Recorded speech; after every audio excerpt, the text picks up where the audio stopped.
একটা খুব ভয়ের জিনিস আপনাদের আজকে দেখাচ্ছি। 14 নম্বর ওয়ার্ডের হরিশনিয়োগী রোডের একটা জায়গা থেকে ধরে এনেছে মশা। কারা? আমাদের টিম, যে টিমের নেতৃত্ব দিয়েছে আমাদের vector control officer Bithika Mondal, test টিউবের মধ্যে করে নিয়ে এসছে। সেই মশাটাকে আমরা দেখাবো। তার নাম ইডিস ভিক্টেটাস। কলকাতা শহরে দুটো মশার নাম তো আমরা জানি, ইডিস আলবোপিক্টাস আর ইডিস ইজিপ্টাই। এই দুটো মশা ডেঙ্গু ছড়ায়, কিন্তু ইডিস ভিক্টেটাস একটা নতুন প্রজাতির মশা।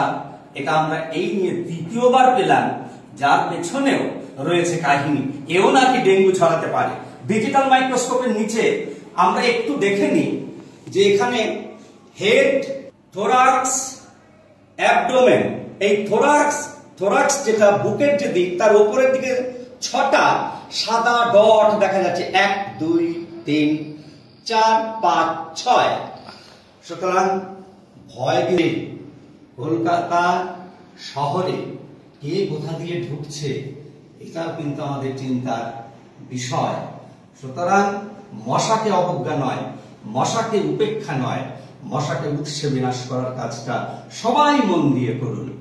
সবাই ভালো থাকবে।